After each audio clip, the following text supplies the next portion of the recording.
Bismillahirrahmanirrahim. Me emrin e Allahut, të gjithë mëshirshmit, mëshirëplotit. Përshëndetje të dashur shikues dhe dëgjues të nderuar të radio televizionit online Drita e Kuranit. Falënderimet dhe lavdërimet tona ja dedikojmë Allahut të madhëruar, atij i cili është një dhe i vetëm. As ka lindur kënd, as nuk është i lindur prej kujt, dhe askush në gjithësi nuk është i barabartë me Allahun.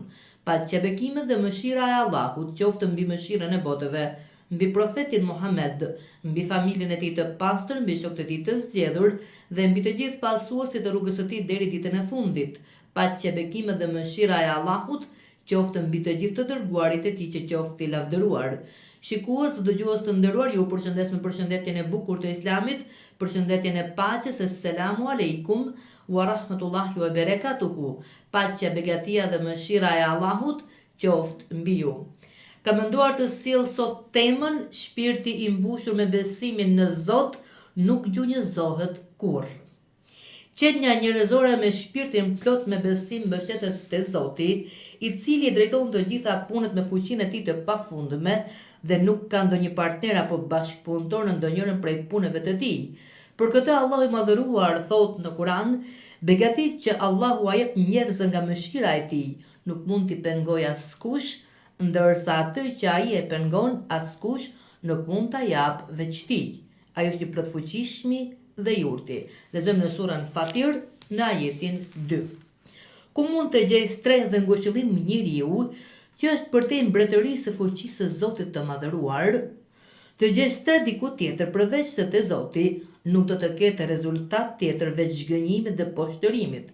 Si mund të jetë një krijesë padron dhe arbitër i të tjerëve, kur ai ka vetë nevojë për Zotin dhe për gjithçka dhe nuk ka asnjë forcë të vetën dhe as nuk është i aftë për t'i ofruar ngushëllim dikujt tjetër?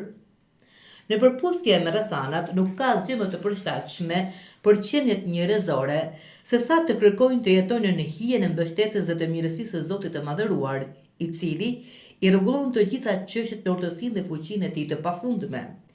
Për ulja përpara Zotit në të gjitha kohët, në vështirësi dhe në qetësi dhe bindja fuqisë së pashtershme e Zotit është mbi të gjitha fuqitë të tjera të zakonshme, shkaqet dhe faktorët, drejton dhe udhëheq gjithçka dhe i jep një forcë të jashtëzakonshme shpirtit të njeriut.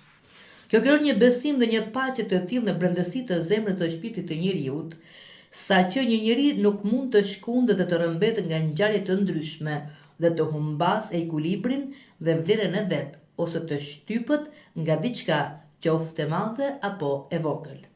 Kur një njeri ja nënshtron shpirtin dhe mendjen e tij Zotit të madhëruar, deri në masën sa kjo është e mundur, njeriu mbushet me frymën e bindjes dhe të nënshtrimit ndaj Zotit, si dhe ndaj zbatimit të urdhrave e vendimeve të tij. Pastaj ai as nuk ankohet për ngjarjet e pakëndshme, as entuziasmohet dhe bëhet krenar nga suksesi i tij. Ai nuk ndikohet nga gjërat që trollosin të tjerët dhe që ndikojnë me një efekt të padëshiruar mbi to. Si rezultat i vendosmërisë së tyre të qëndrueshme dhe të shpirtit të mbushur me besim, ata nuk do të gjunjëzoheshin përpara dëshpërimit dhe parsyeshmërisë, të cilat shpeshherë bën burimi i dështimit për njerëzit. Mbështetja në Zot kurrë nuk e çon njeriu në ndonjë lloj dobësie dhe indiference. Për më tepër, ai i jep vetë besim, të forcon vullnetin, heq të gjitha gjurmët e dyshimit dhe të pavendosmërisë në shpirtin e njeriut. Përpjekjet e paepura të njerëzve të Zotit përballë rrethanave të pafavorshme dhe kundër elementeve të dëmshme dhe ideve degeneruese në komunitetin e tyre, përforcojnë të njeriu forcën e tyre nga e vërteta e pafundme. Ata kërkuan ndihmësin e këtij mjeti të padukshëm për të ndjekur planet e tyre të reformave dhe të udhëheqjeve të njerëzve. Kjo ndodh për arsye se shpirti i tyre kishte një lidhje të pathyeshme me fuqinë e pashkatrueshme të Zotit dhe pastaj ndjekin qëllimet e tyre vendosmërisht deri në arritjen përfundimtare të tyre. Vetbesimit, të cilit i mungon mbështetja në Zot, nuk mund ta shpëtojë shpirtin njerëzor nga shqetësimi dhe ankthi në kushtet e rrepta dhe molisëse. Mjerimi dhe faktorët e pafavorshëm të jetës shkatërrojnë shpirtin e atyre që u mungojnë besimi në Zot dhe larpamësia të cilëve nuk shkon përtej materjes dhe të vërtetës fizike. Një ndjenjë trishtimi dhe rrësire krijohet në brendësinë e tyre dhe në një atmosferë të tillë shtypëse, ata nuk mund të bëjnë ngritjen e tyre drejt krenarisë dhe shkëlqimit. Një ndjenjë dërmuese ankthi dhe dhimbjeje zëvend te ata, sapo hasin në ngjarje të padëshirueshme të një rëndësie shumë të vogël, ose ata shkatrohen nga vuajtjet katastrofike të jetës.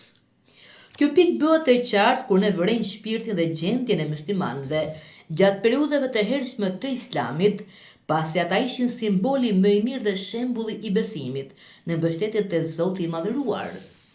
Njeriu nuk vë re ndonjë dobësi, letargji apo indiferencë negative tek ata që bëjnë sakrifica për ta quar përpara besimin e tyre dhe për të punuar për arritjen e qëllimeve vetjake. Përpjekjet e papërkullshme në kushtet e vështira në ndërtimin e shoqërie të re dhe të lulëzuar ishte brenda metodave të qarta të muslimanëve të parë. Ata që u rritën dhe u edukuan në atë shkollë mendimi dinamike nuk dorëzohen kurrë nga mungesa e besimit. Ishte vendosmëria, fryma, shpirti i përmbajtur dhe i besueshëm, të cilët shtruan rrugët e përparimit të tyre dhe quan drejt shfaqjes së shoqërisë unike dhe të pakrahasueshme në historinë botërore. Çdo kush duhet ta vlerësojë situatën e tij në jetë dhe të identifikojë rrugën që ka zgjedhur nëpërmjet terrenit të ekzistencës. Ai duhet të mësojë nëse po shkon drejt lumturisë dhe mirësisë e virtytit apo drejt mjerimit dhe humbjes. Prandaj, në Kuranin Kerim, shpesh gjejmë thirrjen drejtuar besimtarëve ku Allahu i Madhëruar thotë: O besimtar, frikësojuni Allahut dhe thoni vetëm të vërtetën.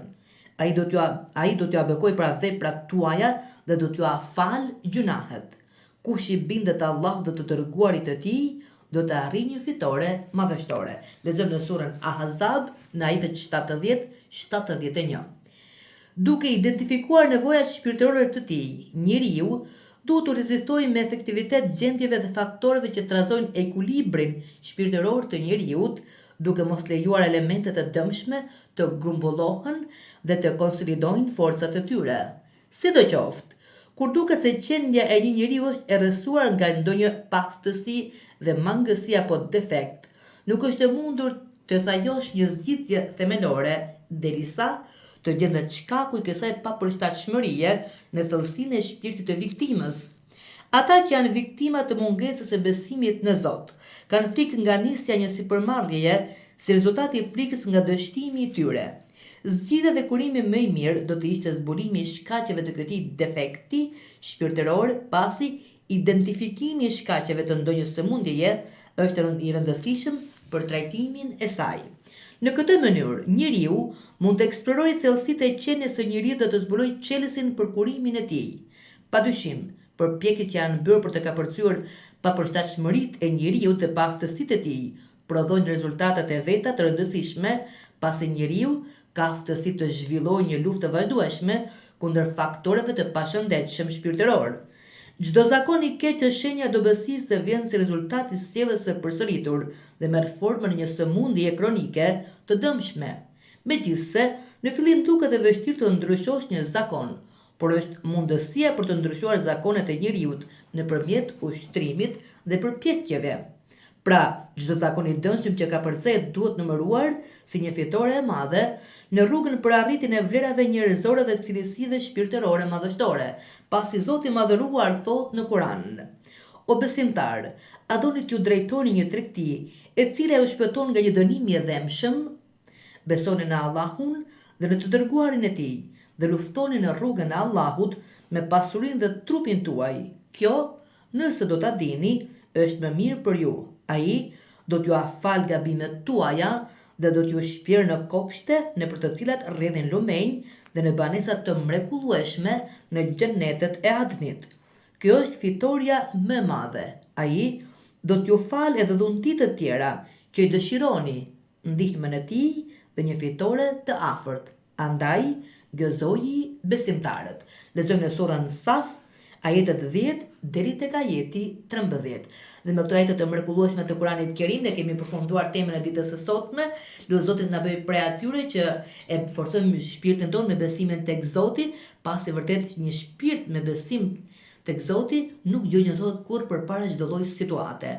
Allahu na bëf prej atyre që besojnë bindshëm tek fuqia dhe madhështia e Zotit të Madhëruar. Shikues dhe dëgjues të nderuar, ju përshëndes me përshëndetjen e bukur të Islamit. Assalamu alaikum wa rahmatullahi wa barakatuhu. Paqja, begatia dhe mëshira e Allahut qoftë mbi ju.